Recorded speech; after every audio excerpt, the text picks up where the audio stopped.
Hello everyone, welcome to English education. Students, जैसा कि आप सभी जानते हैं कि अभी अभी हमने अपने सिंटैक्स के टॉपिक को क्लियर किया है और अब हम स्टार्ट करने वाले हैं सिंथेसिस। सिंथेसिस को पढ़ने से पहले हमें कुछ बेसिक जानकारी लेना बहुत ज़रूरी है, जिनमें हमने फिनाइट और नॉन फिनाइट वर्ब को कंप्लीट कर लिया है। इससे लास्ट वीडियो में हमने वो पढ़ लिया है। अगर आपने वो नहीं पढ़े हैं तो आपको डिस्क्रिप्शन बॉक्स में उसका लिंक मिल जाएगा, वहाँ से आप उन सभी टॉपिक को क्लियर कर सकते हैं। इससे पहले हम डायरेक्ट इनडायरेक्ट ट्रांसफॉर्मेशन सिंटैक्स के सभी रूल्स कंप्लीट कर चुके हैं। डिस्क्रिप्शन बॉक्स में उन सभी का लिंक भी आपको मिलने वाला है, जहाँ से आप अपनी ग्रामर को अच्छे से कंप्लीट कर सकते हैं। और साथ ही इसी चैनल पर आपको लेटर राइटिंग, आर्टिकल राइटिंग, ये सारी चीज़ें मिलने वाली है, जिससे कि आपका एग्ज़ाम आपके लिए हो जाएगा बहुत ही ईजी और आपकी प्रिपरेशन होगी बहुत अच्छे से। तो आज हम पढ़ने वाले हैं फिनेटिव, इन्फिनेटिव एंड जीरंड। जैसा कि मैं आपको बता चुकी हूँ कि हमें बेसिक जानकारी लेना बहुत ज़रूरी है। हमने फिनाइट और नॉन फिनाइट वर्ब को क्लियर कर लिया है और आज हम करेंगे इन्फिनेटिव और जीरंड को। इन्हें एक साथ पढ़ना बहुत ज़्यादा ज़रूरी होता है, क्योंकि इनके अंदर ज़्यादा डिफरेंस नहीं होता है। उन्हें एक साथ समझना बहुत सही रहेगा और उससे हम आसानी से इन दोनों के डिफरेंस को समझ भी लेंगे। ठीक है, तो चलिए स्टार्ट करते हैं और उसके बाद हम पढ़ेंगे यहीं पर पार्टिसिपल। लेकिन आज की वीडियो में हम इन्फिनेटिव और जीरंड इन दोनों को ही कंप्लीट करेंगे। तो सबसे पहले हम पढ़ेंगे इन्फिनेटिव क्या होता है। ठीक है, तो यहाँ पर डेफिनेशन है, यानी कि इसके बारे में लिखा हुआ है। यह वर्ब की फर्स्ट फॉर्म से पहले टू लगाने से बनता है। बहुत ही आसान है। जो इन्फिनेटिव है वो वर्ब की फर्स्ट फॉर्म से पहले टू लगाने से बनता है, जैसे कि टू प्ले, टू सी। ठीक है, हिंदी में इसका क्या अर्थ होता है? क्रिया के अंत में ना, नी, ने लगा होता है। जैसे कि यहाँ पर हम हिंदी और इंग्लिश दोनों ही एग्जाम्पल पढ़ लेते हैं। ही वेंट टू प्ले, वह खेलने गया था। ठीक है, सी लाइक्स टू टेक टी, वह चाय पीना पसंद करती है। ठीक है, तो यहाँ पर आपने देखा कि वर्ब में यहाँ पर ने लगा हुआ है और यहाँ पर लगा हुआ है ना। जैसा कि आपको ऊपर बताया कि यहाँ पर वर्ब से पहले हम टू लगाते हैं, तो हमने ऐसा ही किया है। और हिंदी में इसकी क्या पहचान है कि क्रिया के अंत में ना, नी, ने आदि शब्द आते हैं, तो बिल्कुल ऐसा ही है। तो यहाँ तक आपने समझ लिया होगा कि जो हमारे इन्फिनेटिव होते हैं उसमें हिंदी में अर्थ होता है क्रिया के अंत में ना, नी, ने लगा होता है, और जो इंग्लिश में होता है वर्ब से पहले हमें टू लगाना होता है इन्फिनेटिव बनाने के लिए। ओके, इतना हो गया है आपका क्लियर। अब बताया गया है कि जो इन्फिनेटिव होते हैं वो दो प्रकार के होते हैं। कौन कौन से? सबसे पहले बताया गया सिंपल इन्फिनेटिव, यह नाउन का काम करती है। ठीक है, जो हमारी सिंपल इन्फिनेटिव है नाउन का काम करती है। कैसे करती है देख लेते हैं। As a noun, to smoke is harmful, तो ये क्या है? ये वर्ब के सब्जेक्ट का काम यहाँ पर कर रही है। सी लाइक्स टू सिंग, ये यहाँ पर ऑब्जेक्ट का काम कर रही है। ठीक है, आगे देखते हैं कुछ और एग्जाम्पल्स हैं। My aim is to get a job, यहाँ पर कॉम्प्लीमेंट का काम किया जा रहा है, यहाँ पर कॉम्प्लीमेंट है। ठीक, सी इज अबाउट टू कम, यहाँ पर आपने देखा कि प्री पोजिशन के बाद यूज हो रहा है, तो यहाँ पर प्री पोजिशन का ऑब्जेक्ट है ये। ठीक है, सी एडवाइज मी टू गो, ठीक है, यहाँ पर ऑब्जेक्ट का कॉम्प्लीमेंट है, क्योंकि ये हमारा क्या है? ऑब्जेक्ट है। It is sin to kill the bird, ठीक है, केस इन अपोजिशन। ठीक, तो यहाँ पर इन सब चीज़ों को जानना इतना ज़रूरी नहीं है। आपने जाना कि जो हमारे इन्फिनेटिव होते हैं उनमें हिंदी में उनकी पहचान होती है कि क्रिया के अंत में ना, नी, ने लगा होता है, और इंग्लिश में हम वर्ब से पहले लगाते हैं टू। ठीक है, अब दूसरी होती है जिरेंडियल इन्फिनेटिव, तो ये क्या होती है ये भी हम अच्छे से पढ़ लेते हैं। इसका प्रयोग एडजेक्टिव या एडवर्ब के रूप में होता है। ठीक है, जो हमारी जिरेंडियल इन्फिनेटिव होते हैं उनका प्रयोग एडजेक्टिव या एडवर्ब के रूप में होता है। इसे क्वालिफाइंग इन्फिनेटिव भी कहते हैं। ठीक है, इसे क्या कहा जाता है? क्वालिफाइंग इन्फिनेटिव भी कहा जाता है। आगे देखते हैं। एज एन एडजेक्टिव, अब यहाँ पर एग्जाम्पल दिए गए हैं कि किस तरह से एडजेक्टिव के रूप में इसका प्रयोग हुआ है।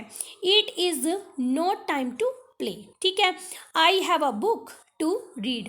तो सबसे ज़्यादा तो आपको ज़रूरी है पढ़ना सिंथेसिस के लिए ये कि हमें वर्ब से पहले टू को किस तरह से लगाना है, ठीक है।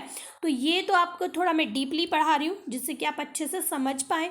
ये नहीं है कि आप 11th और 12th आप अदर एग्ज़ाम के कंपटीशन के लिए भी इससे तैयारी कर सकते हैं। तो यहाँ पर देखिए बताया गया है कि ध्यान दें, यह उस नाउन के तुरंत बाद आता है जिसकी यह विशेषता बताता है। ओके, जिसकी यह विशेषता बताता है उसके जस्ट बाद आता है। ऊपर दिए गए सभी वाक्यों में जैसे कि to play, to read, time, book की विशेषता बताती हैं, ठीक है। अब आगे देखते हैं कि एज एन एडवर्ब इसका यूज़ कैसे होता है। जब किसी वर्ब या एडजेक्टिव को मॉडिफाई करेंगे तो आप जानते ही हैं कि एडवर्ब का क्या यूज़ होता है। तो वो यूज़ होता है किसी वर्ब या एडजेक्टिव को मॉडिफाई करने के लिए। ऐसा ही यहाँ पर हो रहा है। He went to play, he eat to live, I am glad to see you, this apple is sweet to eat, ठीक है। तो यहाँ पर बताया गया है कि वाक्य नंबर 1 में और 2 में वर्ब को मॉडिफाई कर रहा है ये, ठीक है। और थर्ड और फोर्थ में यह एडजेक्टिव को मॉडिफाई कर रहा है, ठीक। तो यहाँ पर आपको पता चला कि कैसे एडजेक्टिव के रूप में इसका यूज़ होता है, कैसे एडवर्ब, ठीक है। इस तरह से ये किसी वर्ब या एडजेक्टिव को मॉडिफाई करता है। आगे देखते हैं। रूल नंबर 1 यहाँ पर दिया गया है, निम्न दशाओं में इन्फिनेटिव का जो टू होता है वो छिपा रहता है, ठीक। इसे बेयर इन्फिनेटिव भी कहते हैं, ठीक है। अब यहाँ पर क्वेश्चन आ जाता है कि बेयर इन्फिनेटिव किसे कहते हैं। जब इन्फिनेटिव का टू छिपा हो तो उसे बेयर इन्फिनेटिव कहा जाता है। जैसे कि let, see, hear, make, need, dare, bid आदि वर्ब के बाद। तो यहाँ पर आप कुछ और एग्जाम्पल देख रहे हैं। तो इसमें क्या नहीं लिखा है, इसमें टू नहीं लिखा हुआ है, यहाँ पर टू छिपा हुआ है। तो ये सभी क्या है, ये बेयर इन्फिनेटिव है। आ गया होगा आपको समझ में। अब आगे बताया गया है डू बट के बाद जब इसका अर्थ के सिवाय या के अतिरिक्त हो, ठीक है।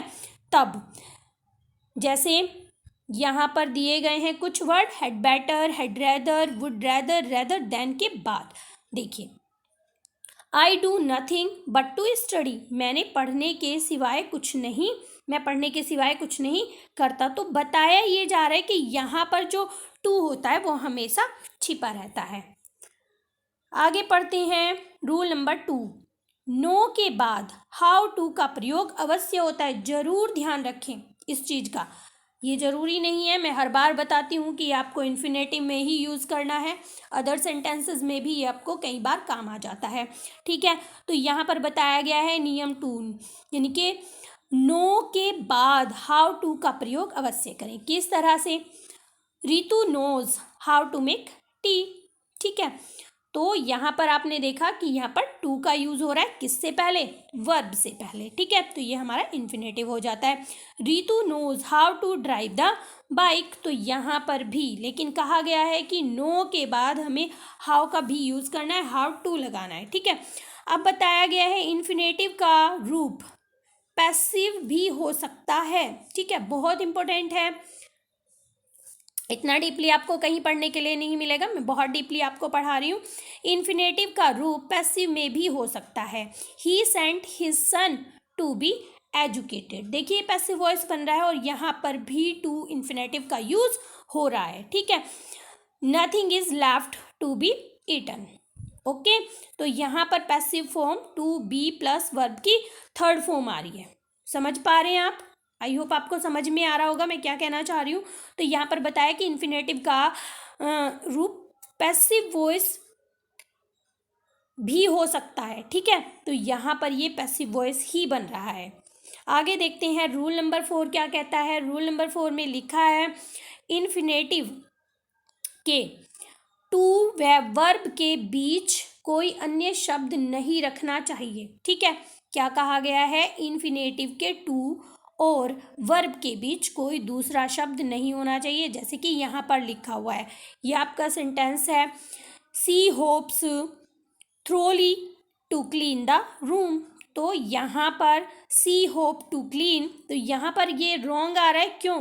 क्योंकि ये हमारी वर्ब है और यहाँ पर टू का यूज़ हो रहा है। तो बताया गया है कि यहाँ पर हमें और कोई शब्द नहीं रखना है, तो हमें सेंटेंस इस तरह से ही बनाना है, she hopes to clean the room thoroughly. हमने लास्ट में एडवर्ब को यूज़ किया है। ओके, ये हमारा एडवर्ब था। आगे देखिए, यहाँ पर नोट दिया गया है, लेकिन कभी कभी टू व वर्ब की फर्स्ट फॉर्म के बीच एडवर्ब को रख दिया जाता है। ठीक है, कब रखा जाता है? ऐसा प्रयोग एडवर्ब का इन्फिनेटिव से घनिष्ठ संबंध दर्शाता है। जब घनिष्ठ संबंध हो तब। तो देखिए यहाँ पर सिचुएशन भी दे दी गई है कि अगर हमें इसे यूज़ करना है तो क्यों करते हैं हम यूज़, जब क्या हो, एडवर्ब का इन्फिनेटिव से घनिष्ठ संबंध हो। जैसे कि पढ़ लेते हैं, ऑल हैव टू फेथ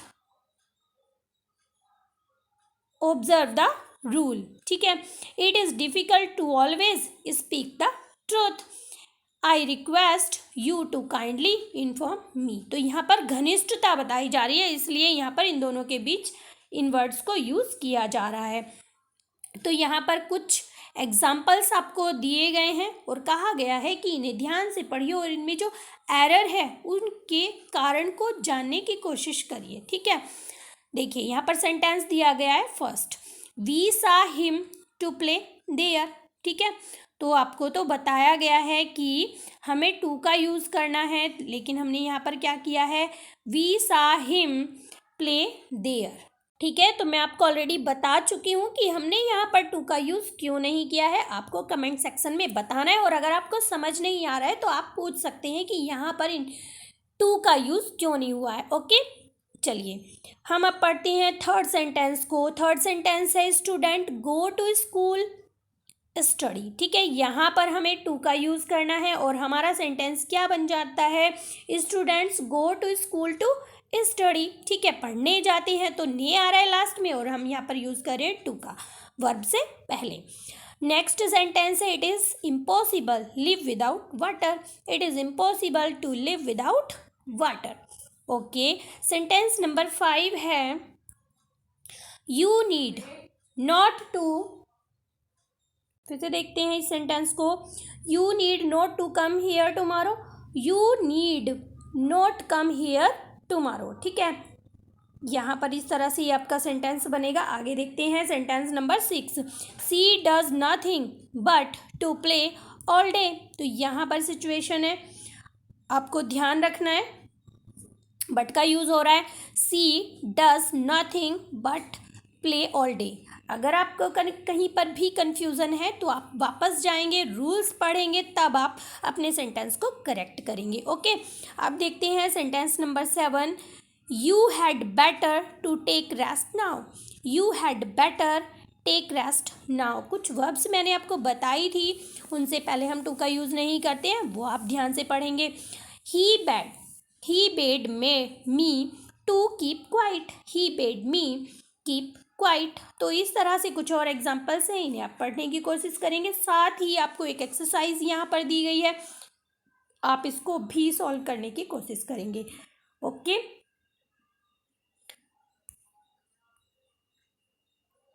तो देखिए हमने इन्फिनेटिव को बहुत इजीली पढ़ लिया है और हमें आसानी से समझ भी आ गया है। हमारा मेन पर्पज़ है इनको समझना, जीरंड और इन्फिनेटिव के डिफरेंस को समझना, क्योंकि दोनों ही की क्रिया के अंत में ना नी ने लगा होता है, लेकिन हमें समझना था जो हमारे इन्फिनेटिव होते हैं उनसे पहले हम टू का यूज़ करते हैं। अब अभी हम इसी वीडियो में जानेंगे इन दोनों के बीच का डिफरेंस थोड़ा डिटेल में। अब हम पढ़ेंगे यहाँ पर जीरंड। जीरंड क्या होते हैं, यह वर्ब की फर्स्ट फॉर्म में आईएनजी लगाने से बनता है। ठीक है, जैसा कि वो मीन्स इन्फिनेटिव वर्ब की फर्स्ट फॉर्म से पहले टू लगाने से बनता है, और जो जिरंड होता है वो वर्ब की फर्स्ट फॉर्म के अंत में आईएनजी लगाने से बनता है। तो देखते हैं, इनकी क्रिया के अंत में भी ना नी ने लगा होता है, जैसा कि मैं आपको बता चुकी हूँ। देखिए किस तरह से, सिंगिंग, ठीक है, सिंग के साथ लगा है I N G, is a good art. ठीक है, गाना एक अच्छी कला है, ये नाउन का भी, ये सब्जेक्ट का भी काम करता है, नाउन का भी काम करता है। Walking is a good exercise. ठीक, तो ये नाउन और सब्जेक्ट का काम कर रहा है यहाँ पर। स्लीपिंग इज एसेंशियल, सोना जरूरी होता है। तो आगे देखते हैं। अभी यहाँ पर लिखा है कि ध्यान दें, ऊपर जो तिरछे शब्द हैं वो क्या है, वो जिरंड है। कौन कौन से हैं तिरछे शब्द, यहाँ पर हमने देखा सिंगिंग, वॉकिंग एंड स्लीपिंग, ये हमारे वर्ड जो है इटैलिक वर्ड है, यानी कि तिरछे लिखे हुए, ये सभी जिरंड हैं। जिरंड का प्रयोग निम्नलिखित रूप में भी हो सकता है, जैसे कि अभी हमने इन्फिनेटिव को पढ़ा, बिल्कुल वैसे ही subject, object, complement and preposition का ऑब्जेक्ट के रूप में इनका यूज होता है। ठीक है, अब देखिए, जिरंड या सिंपल इन्फिनेटिव दोनों नाउन का कार्य करती हैं। ठीक है, जो हमारे जिरंड होते हैं वो भी, और जो हमारे सिंपल इन्फिनेटिव होते हैं वो भी, दोनों किसका कार्य करते हैं, नाउन का कार्य करते हैं। कहा गया है अतः अधिकतर वाक्यों में हम जिरंड के स्थान पर इन्फिनेटिव तथा इन्फिनेटिव के स्थान पर जिरंड का प्रयोग भी कर सकते हैं। ठीक है, जरूरी नहीं है कि हम जिरंड ही यूज़ करें, हम इन्फिनेटिव को यूज़ ना करें, नहीं, हम दोनों को एक दूसरे के स्थान पर यूज़ कर सकते हैं। तो यहाँ पर हम देखेंगे इन दोनों की एक टेबल दी गई है कि किस तरह से हम जिरंड की जगह इन्फिनेटिव और इन्फिनेटिव की जगह जिरंड का यूज़ कर सकते हैं। देखिए, कहा गया है सिंगिंग इज़ एन आर्ट, अभी आपने ऊपर सेंटेंस पढ़ा है, तो यहाँ पर इस तरह से हम इसको इन्फिनेटिव भी बना सकते हैं, to sing is an art. ठीक है, walking is a good exercise, to walk is a good exercise. तो टू लगाने से वर्ब से पहले बन गया इन्फिनेटिव, और वर्ब के साथ आईएनजी लगाने से बन गया है यहाँ पर जिरंड। तो इतना डिफरेंस तो आपको बहुत अच्छे से समझ में आ गया होगा। I like playing, I like to play. ठीक है, Pooja began reading, Pooja began to read. तो यहाँ पर इतना समझ में आ गया होगा आपको। अगर कोई आपसे सिंपली पूछे कि जिरंड क्या होते हैं, तो हम बताते हैं कि वर्ब की फर्स्ट फॉर्म में आईएनजी लगाने से जिरंड बनता है। इन्फिनेटिव क्या होते हैं, वर्ब की फर्स्ट फॉर्म से पहले टू लगाने से क्या बन जाता है, इन्फिनेटिव बन जाता है। कई बार आपको बताया जाता है कि सेंटेंस हम कर रहे हैं, हम कोई सेंटेंस कर रहे हैं, हम बता दिया जाता है कि टू लगाना है और टू के साथ वर्ब की फर्स्ट फॉर्म ही लगानी होती है, ये नहीं बताया जाता कि ये इन्फिनेटिव होते हैं। ठीक है, इनकी जगह पर हम आईएनजी का यूज़ भी कर सकते हैं। ठीक, आई होप ये चीज़ आपको समझ में आ गई होगी। अब देखते हैं आगे, यहाँ पर बताया गया है लेकिन निम्न वर्ब के बाद ऑब्जेक्ट के रूप में केवल इन्फिनेटिव ही आता है। ठीक है, ये जो सारी वर्ब यहाँ पर दी गई हैं, यहाँ पर ऑब्जेक्ट के रूप में केवल इन्फिनेटिव ही आता है, जैसे कि advise, decide, hope, want, wish, refuse, promise, fail, offer, agree, determine, attempt, afford, etcetera. ठीक है, यहाँ पर पढ़ लेते हैं, कुछ एग्जाम्पल दिए गए हैं। We decided to go there. ठीक है, तो यहाँ पर हम इसे जिरंड नहीं बनाएंगे, केवल हमें इसे इन्फिनेटिव की में ही यूज़ करना है। ठीक है, fail, she fail to see the Taj Mahal, तो यहाँ पर हम सीइंग यानी कि जिरंड का यूज़ नहीं करते हैं। ओके, ये सब आपको समझ में आ गया होगा। अब आगे बताया गया है निम्न वर्ब तथा प्रेस के बाद केवल जिरंड ही आता है, कंफ्यूज होने की ज़रूरत नहीं है, इन्हें है याद करने की या फिर नोट करने की ज़रूरत। ठीक है, तो देखते हैं वो कौन कौन सी वर्ब हैं जिन वर्ब्स या फ्रेज के बाद केवल जिरंड का ही प्रयोग किया जाता है, जैसे कि स्टॉप। ठीक है, enjoy, avoid, worth, dislike, finish, miss, practice, complete, favor, suggest, mind, admit। ठीक, कुछ यहाँ पर नीचे फ्रेजेस भी दी गई हैं, ये आप पढ़ लेंगे, इनके बाद जिरंड का ही प्रयोग होगा। देखिए किस तरह से, स्टॉप क्राइंग नाउ। ठीक है, स्टॉप टू क्राई नाउ नहीं होगा, यहाँ पर हमेशा यूज़ करेंगे हम स्टॉप क्राइंग नाउ। ठीक है, एन्जॉय, यहाँ पर एन्जॉय भी दिया गया होगा, यस एन्जॉय भी दिया गया है यहाँ पर। We enjoy drinking cold drink. ठीक है, give up, he gave up taking wine. ठीक, तो इस तरह से हमने जाना कि कहाँ पर हमें केवल इन्फिनेटिव का यूज़ करना है और जाना कि कहाँ पर हमें केवल जिरंड का ही यूज़ करना है, कौन कौन सी वो फ्रेजेस हैं और कौन कौन सी वो वर्ब्स हैं। ओके, अब यहाँ पर देखते हैं, यहाँ पर बताया गया है निम्न वर्ब के बाद जिरंड या इन्फिनेटिव किसी का भी प्रयोग कर सकते हैं। ठीक, तो देखते हैं कौन कौन सी वर्ब यहाँ पर दी गई हैं, जैसे कि like, love, begin, learn, try, prefer, continue, intent, remember, need, start, fear, hate, here, feel etcetera. ठीक है, तो दोनों को किस तरह से हम यूज़ कर रहे हैं पढ़ लेते हैं। I do not like to read novel, I do not like reading novel. तो यहाँ पर हमने जिरंड का यूज़ किया और यहाँ पर यूज़ किया है हमने इन्फिनेटिव का। तो कहा गया है ये जो वर्ब्स हैं इनके साथ हम जिरंड या इन्फिनेटिव दोनों में से किसी का भी यूज़ कर सकते हैं। आई होप ये भी आपको क्लियर हो गया होगा। देखते हैं यहाँ पर कुछ और एग्जांपल्स दे रखे हैं, जैसे कि लर्न है, she learn to speak English. ठीक है, she learns speaking English. The baby began to cry, the baby began crying. Okay, तो यहाँ पर हमने जाना कि ये जो वर्ब हैं इनके साथ हम जिरंड और इन्फिनेटिव का दोनों का ही यूज़ कर सकते हैं। देखिए आगे क्या नोट दिया गया है। जिरंड से सामान्य रूप का बोध होता है, जैसे कि I prefer going by train. सामान्य का यानी कि व्यापकता का बोध होता है। ठीक है, और जो इन्फिनेटिव है, इन्फिनेटिव से विशेष अवसर या विशेष उदाहरण का बोध होता है। किस तरह से ये जान लेते हैं। देखिए, यदि जिरंड से पहले कोई नाउन या प्रोनाउन हो तो, सॉरी यहाँ पर मैंने एक एग्जाम्पल मिस कर दिया है।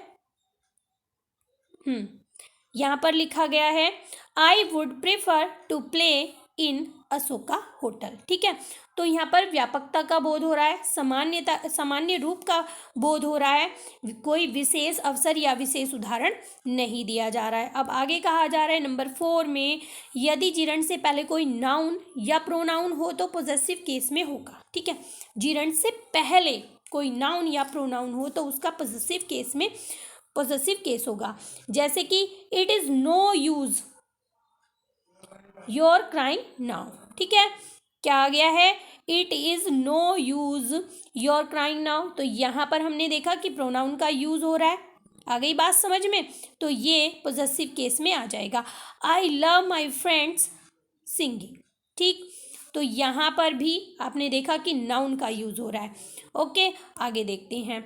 अब कहा जा रहा है प्रीपोजिशन। प्रीपोजिशन तो आप जानते ही हैं क्या क्या होते हैं, on, of, in, after, before, in front of, under, behind, ये सब प्रीपोजिशंस होते हैं। के बाद हमेशा क्या होता है, जिरंड ही आता है। ओके, जब प्रीपोजिशन का यूज हो सेंटेंस में और हमें जिरंड और इन्फिनेटिव में से कोई एक चूज करना हो तो हम हमेशा जिरंड का ही प्रयोग करते हैं। देखते हैं, कविता इज फॉन्ड ऑफ सिंगिंग। अब ऑफ क्या है, हमारा प्रीपोजिशन है, तो हम उसके बाद टू सिंग का यूज नहीं करेंगे। ठीक है, अब after reaching my home I took my food. तो आफ्टर क्या है, आफ्टर भी एक प्रीपोजिशन है, उसके जस्ट बाद भी हम जिरंड का ही यूज करते हैं। Please phone me before going there. तो यहाँ पर हमने देखा कि बिफोर क्या है, एक प्रीपोजिशन है और उसके जस्ट बाद हमने यूज किया है जिरंड का। He is expert in dancing. ठीक है, तो इन क्या है, ये भी हमारा प्रीपोजिशन है। तो इस तरह से हमने अपने जिरंड और इन्फिनेटिव को कर लिया है कंप्लीट। इससे नेक्स्ट वीडियो में हम पढ़ने वाले हैं पार्टिसिपल को बहुत अच्छे तरीके से। आई होप ये टॉपिक आपका क्लियर हुआ होगा। मैं हर एक टॉपिक के बाद आपको एक एक्सरसाइज देती हूँ जिससे कि आप उसे करके देखो, अगर कोई क्वेरी है तो आप पूछ सको। यहाँ पर भी आपको एक एक्सरसाइज दी गई है जिसमें 15 सेंटेंसेस हैं, इन्हें आप करके देखेंगे। अगर आपको कोई चीज़ समझ नहीं आती है तो वापस आप रूल्स में पढ़ेंगे, फिर भी आपको कुछ समझ नहीं आता है तो आप कमेंट सेक्शन में पूछ सकते हैं। ओके, तो जैसे कि आप सभी जानते हैं कि इस चैनल के माध्यम से हम सारी इंग्लिश लिटरेचर 9 से लेकर 12th तक कंप्लीट कर रहे हैं और साथ ही साथ हम ग्रामर के सभी टॉपिक, लेटर एंड आर्टिकल्स को भी पढ़ रहे हैं। ठीक है, और साथ में ही तुम्हें इसी चैनल पर कुछ सैम्पल पेपर दिए जाएंगे आपके एग्ज़ाम से रिलेटेड, उन्हें हम जल्दी ही सॉल्व करने वाले हैं। तो ये टॉपिक आपको कैसा लगा, आपका टॉपिक क्लियर हुआ या नहीं, एक लाइक करके ज़रूर बताएंगे। और अगर चैनल पर आप पहली बार आए हैं तो चैनल को कर लेंगे सब्सक्राइब अपनी एग्ज़ाम की तैयारी करने के लिए। तो मिलते हैं अपने नेक्स्ट टॉपिक में, तब तक के लिए बाय बाय।